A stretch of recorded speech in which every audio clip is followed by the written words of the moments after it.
Voilà, on passe à la question suivante. Toujours une question de finances. Cette fois-ci, David Juquin va nous parler de répartition du Fonds national de péréquation des ressources intercommunales et communales, à savoir le FPIC.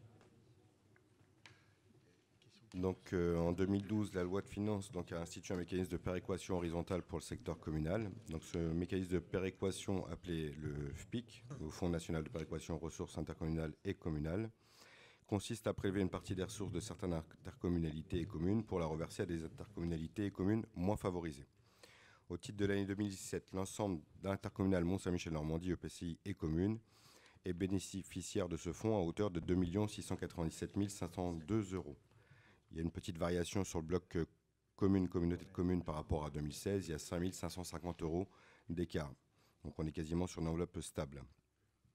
Donc la communauté d'agglomération doit choisir entre 3 possibilités de répartition, sachant que l'année dernière, les 5 collectivités SCF avaient fait une répartition sur de droit commun, donc la première proposition. Et donc nous devons nous prononcer pour les différentes répartitions. Donc soit la répartition dite de droit commun, c'est une délibération facultative qui s'appliquerait de droit même s'il n'y avait pas de délibération. Vous avez les différents chiffres qui vous sont proposés. Vous avez la possibilité aussi d'une répartition dérogatoire, donc adoptée à la majorité des 2/3 par l'organe délibérant, mais aussi avec des plafonds à ne pas dépasser, notamment une minoration de l'attribution d'une commune de plus de 30% par rapport à la répartition de droit commun. Et une autre possibilité sont la répartition dite libre, qui doit être adoptée à l'unanimité du conseil communautaire ou à la majorité des 2/3 par le PCI, puis à l'unanimité de l'ensemble des conseils municipaux. Donc, lorsque nous sommes réunis en commission ressources, nous avons eu un débat justement pour la répartition du FPIC et un débat où tout le monde a pu s'exprimer effectivement sur les différents choix. Donc il y avait eu 2 possibilités de retenue, soit de partir sur le principe du droit commun, soit de partir sur du libre. Mais avant de vous faire une proposition de voter sur du libre, on a vu qu'il fallait avoir l'unanimité.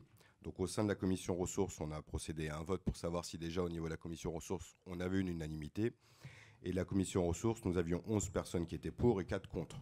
Donc on ne souhaite pas aller vous proposer une délibération dite libre, sachant qu'il faudrait l'unanimité et qu'on va dans un mur, si je puis dire. Et l'idée serait de retenir plutôt la répartition dite de droit commun.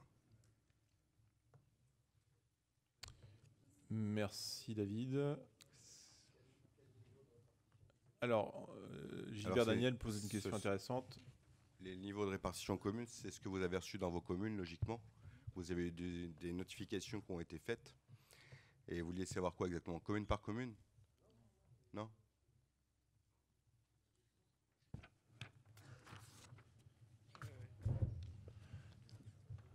Donc ce que précise David Juquin, c'est que logiquement, Gilbert... Non, en fait, vous avez, par rapport au droit commun, vous avez le premier niveau de répartition donc, qui se passe entre l'EPCI et les communes, en fonction du CIF. Donc vous avez l'enveloppe totale de 2 697 502, multipliée par le CIF, ce qui vous donne la part de l'EPCI, et le solde, c'est-à-dire 2 197 000 moins les 1 178 000 qui restent à l'agglo, c'est 1 518 789 qui sont répartis entre les communes en fonction de l'état des richesses des différentes communes. Donc là, tout le monde a suivi. J'ai voulu aller un petit peu vite, désolé. Bon, de toute façon, voilà, ce qui est proposé ce soir, c'est l'application du droit commun, puisque visiblement la commission n'a pas elle-même réussi à avoir l'unanimité. Donc sur la base du calcul qui a été donné par David, mais qui est rappelé dans la notice, on va donc délibérer, si vous le voulez bien. À moins qu'il y ait d'autres interventions. Moi, je veux bien. Oui, Gérard. Oui, j'étais de celui qui était porteur à la commission finances pour essayer de dire qu'il fallait conserver les mêmes chiffres que l'année dernière, sachant que les conseillers municipaux avaient établi leur budget sur les mêmes chiffres que l'année dernière, sachant que les conseillers municipaux aussi avaient délibéré pour... comment c'était l'expression?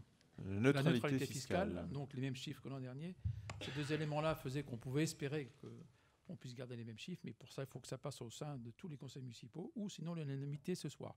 Comme ça n'a pas été possible, il sera toujours temps peut-être de revoir ça lors de l'année qui vient et de se positionner peut-être, mais pour l'instant, ce n'est pas possible. Donc restons sur le droit commun, avec des différences pour des communes assez importantes en négatif, en moins, ce qui va quand même être un petit peu gênant pour certains budgets. Bon, d'autres seront bénéficiaires, mais c'est la loi du droit commun.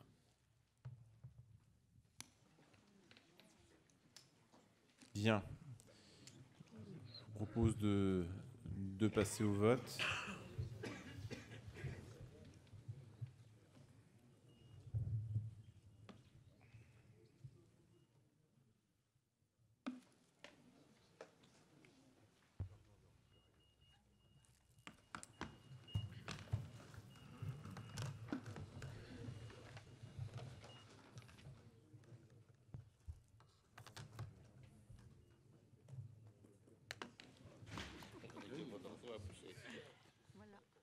Donc 140 votes exprimés.